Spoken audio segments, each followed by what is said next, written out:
Hello friends, family and other creatures of the sea, and welcome back to another high level game of StarCraft 2. Today we'll be having a look at the #1 rated map in the most recent Team Liquid map competition, and it is called Waterfall. This map got first place, and I think you also get like $500 for it. There's a pretty decent chance we're going to be seeing this map on the ladder in the future. And it's a pretty map. Let's start with that. Okay, it's a beautiful map. We also have two fantastic players, of course, Solar and Spirit are playing here. A couple of lights flying around. There's trees on the side. I don't know what this is. There we go. That's the waterfall, I guess, that the map is named after. And then you have this little channel just moving all the way down. It's actually beautiful. Holy crap! It goes all the way down, and then it goes down here, and it leaves into. Is that also a waterfall? No, one more waterfall, and then it goes into, well, wherever it is that is next. Beautiful little map. Relatively easy 3 bases. This is beautiful in general. Holy crap, that looks great. Anyway, yeah, easy 3 bases, easy 4 bases perhaps even. There are some areas where you can get attacked. The map feels small. This is a cute area, crossing that river there. We'll have to see exactly how this map will play out in a TVZ though. As Spirit moves across the map with his first Reaper and is going to spot the third base will be taken in a line rather than the forward third base. Are there any good locations for Overlords? There's one over here. We see a pillar where the Overlord can relax and potentially check something. Triple CC will be the opener. This was off of a command center first, by the way. This was not a standard opener. This was no barracks into gas. I saw 2 gas going down at the same time, and that means that it is a CC first. Another tell would have been if I would have checked the barracks timing, but I didn't. Or the CC timing. Well, just the timing of anything, really. Okay, this Reaper was way too late to really achieve anything, of course. And as a result, we'll just... As a result, we'll not be able to do anything. Not deny, no links, nor any creep tumors. We'll stay on this high ground here. There's no real reason for Solar to go here, because there's some jump down locations, which will be difficult to deal with. Like this entire ridge can just be used as a jump down location. Because the main base is also relatively large, I do believe that there is some potential here to play something along the lines of like a 3-Rex Reaper in the future. I mean, you have a large main, which is difficult to hold. You'll need a creep tumor. Then you also have a ridge over here, which makes it easy to jump away again. And there's nothing really on the left side, though, that makes me believe it will be good for 3-Rex Reaper. But wouldn't surprise me if we see that sometime in the future. If I can think it, the Terrans also can think it. Banshee opener here. A couple of Hellions, Banshee, Fast Stim as well coming out. There's one Marine on the way, which will be able to shoot this Overlord. But the Overlord should be able to get out as well. So, will not be the end of the world. 2 Hellions try to drive in, but 4 Queens greet them at the door. And the Queens aren't very friendly doormen. Rather than just denying you because your shoes are ugly, they tend to throw darts at you. They would do this in any London pub. I don't think that would be accepted. But here in StarCraft 2, for whatever reason, we're fine with it. These darts hurt as well, let me tell you. Look at this Hellion. Just wanted to go out, have a good time with his mates. He was not wearing the correct tires. Ugly red as well. Maybe next time, buddy. Next week, another chance. There's 7 Hellions out, which is an uneven number. That is quite odd. I'm surprised to... you almost never see that. Usually they always come in 2s. So it's weird to see. The 7 cars should not be capable of doing too much, though. There's too many Queens. This rotation is slightly too long to really be of any meaning, unless Solar semi-falls asleep. And 4th base is now being taken with a Spore there already as well. The follow-up here for Spirit is going to be relatively simple. It's going to be a 5-Rex. Ooh, quick there with the depot. If he didn't get that depot lift, that could have been a huge issue, because he doesn't really have any units whatsoever. There's a bunker being built here at the 3rd base as well. You see the start of a depot wall, trying to protect that bunker. I'm surprised we don't see the bunker on the left side. I'm not quite sure why he would have it on the right side of his base, but I guess you do you, I do me. And we'll be one happy family. Double Banshees are going to enter the main base right now, though.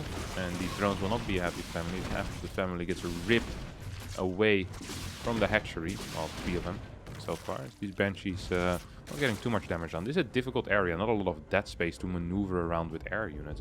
Not a lot of dead space in general. That makes it very difficult for Terran to get that damage in. That they... Well, now Spirit is straight up going to fly into a Spore. And that is obviously an incorrect play. He's going to catch a couple of shots on his head right there. As the 40C should go down soon. Second factory should be coming up as well. I mean, there is gas available for that. But we see the 40C first. 6 minutes and 45 seconds into the game. That is a fast Fort Command Center. But of course, with CC first into triple CC, I wouldn't expect anything else. Pneumatized Carapace, also known as the Overlord Speed, about to finish up, and that's going to allow Solar to get a quick scout in. I'm not quite sure what he's scouting for, because I believe Spirit plays the same every single game. However, if Solar believes he needs to see it, then I'm gonna let him see it. I don't care. He can do what he wants. He's a grown man. This drone is gonna head back home right now. This hatchery is gonna be taken over here. We have a double drop heading towards the far right side. Once again, this will not be able to achieve too much. I don't believe so, at least. Double drop will actually continue going in. That's denied at the front door, tries the back door. And it seems like there might be some entry possible there. At the same time, these Hellions are going to give their life for the Dominion. The Dominion will not pay them back for that. 5 drones, not a great investment. I believe they would have been more useful serving as Hellbats with a push in the future. But then again, you don't know if you don't try. Here a bunch of workers are going to get down, and the Dominion doesn't give up these Marines. Very cool. 40C does finish up right here. A couple of idle SCVs. Might want to put those back to work. We have some oversaturation issue going on as well here. No sensor tower yet. Tank defending at this third base. We do have another double drop being sent out, this time to the left side though. Spirit continues with this dropping action, keeping tanks at home, making sure that the run-bys aren't going to be too much of an issue. Burrows being researched right now for Solar as well, and the Hydra Den and the Hive are starting. This means that the Lurker Den is at this point kind of inevitable. It will come. The question is how fast will Solar be able to start pushing out big numbers of Lurkers? Well, good question, because this base doesn't have the extra gas yet. Some quick target fire there on the Banelings. Actually managed to get 2, I believe. That's cool to see. These 2 medevacs are still stuck in the dead space. Not stuck, they were still in the airspace. We'll be able to immediately cancel this 6 base the moment it gets built, and that's big. Solar not in position to deal with that. Spirit, however, not in really microing this army, so yeah, this left side, or this right side is going to get boosted a bit by 2 more medevacs. Going to be slightly more than 16 Marines, so a couple of these Marines are going to get Kerrigan behind. Double drop still trying to do some work. There's only 3 Banelings remaining, so technically if he can unload somewhere, I do believe there's a possibility for Spirit here to target down these 3 Banelings and then go for it. It's down 2 upgrades though, which makes all of these fights just a little bit worse, but a drop definitely should be happening here. Spirit right now is just idling majority of the drops. It's gonna boost through these spores. The Lurker then is going to finish up here. Actually might be targeted down by Spirit.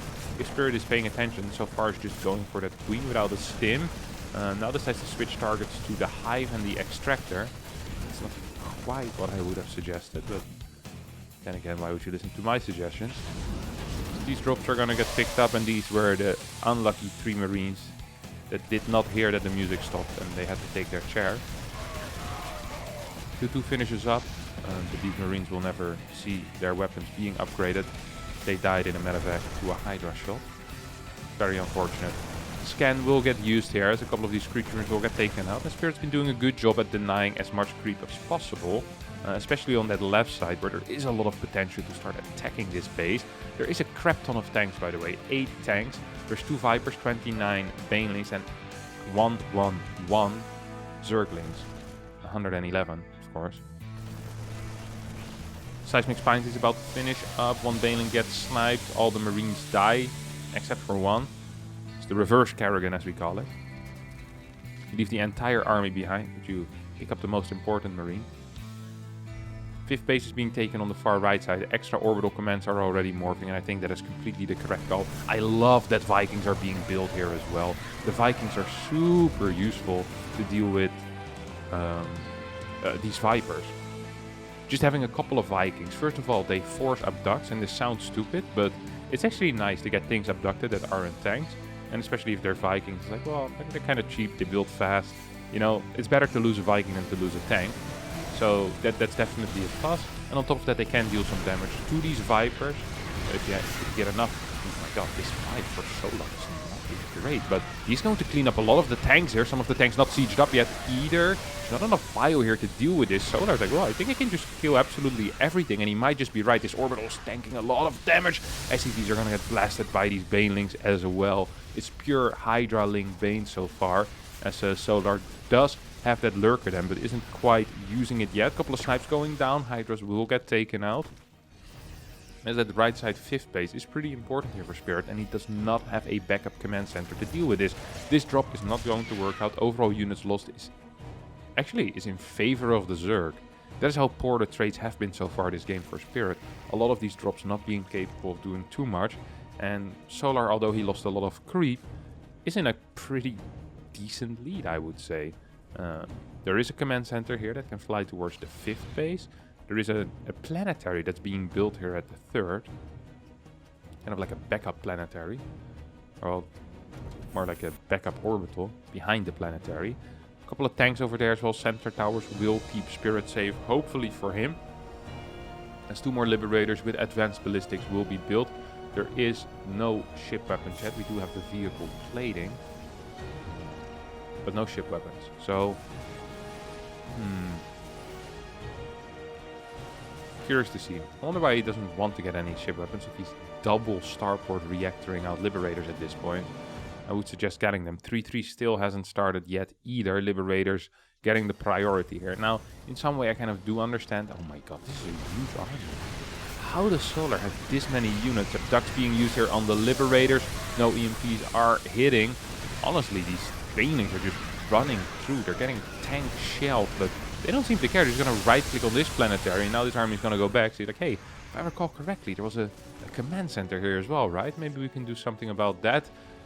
Yes, says Solar. He's just going to throw a single Ling underneath. Spirit spotting that is going to scan it and will immediately start that planetary. Orbital's going to move towards the 4th base right now. And that should actually be sufficient for this base. Once this gets built into a planetary, this should be safe. The problem, of course, is if you lose this planetary, then all of a sudden your 4th base is also in a crap ton of trouble.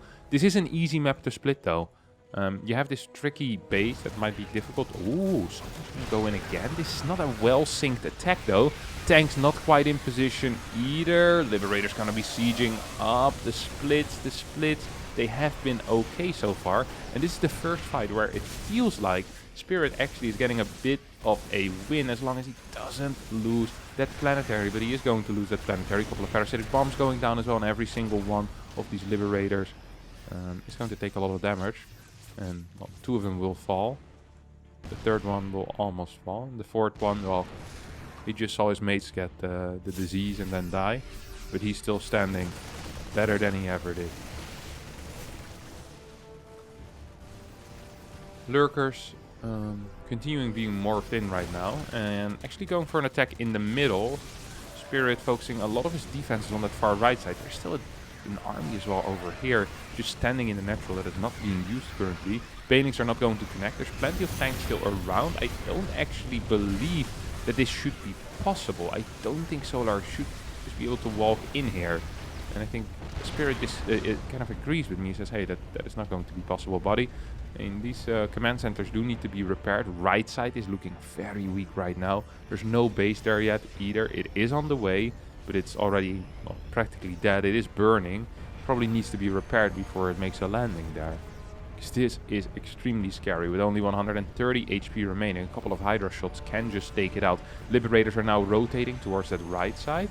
But if Solar just attacks into this position, which he can, because he has been doing that this entire game, or in the middle right now, there's not a single tank defending. Well, there's a single tank defending the left side.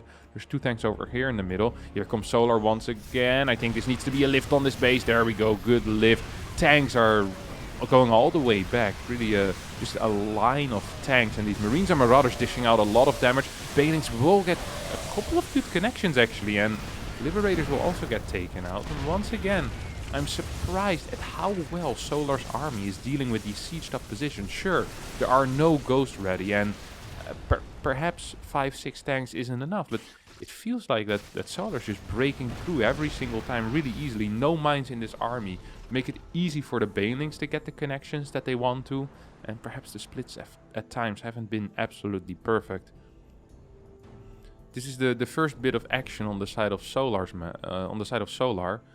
because Solar with the past 10 minutes has just been attacking, and he's gonna go for it one more time here on Waterfall, and I think this time he might actually be breaking his opponent. Takes out a couple of tanks. This base will most likely fall. There's still a couple of Hydras alive as well. These Hydras deal damage very, very quickly. Look at that. Every single shot, 70, 80 HP gets taken out, and I just don't think there is enough here to repair this. Banex are going to be rolling in. The SCVs try to repair the command center. They do manage to get that, at least temporarily safe. But the Banex say, well, now we have our eye on these SCVs. Command center will survive, but none of the SCVs will. And that is just a darn shame. Lurkers still out. 11 Corruptors on the way right now. GG gets called. The Spirit realizes he's down 100 supply, and there's no way for him to win anymore here on Waterfall. Cute map, plays out pretty fun. Seems like there's lots of options for aggression, good rotations as well. And the only problem is that it is a pretty clean split map. Perhaps this base is difficult to take.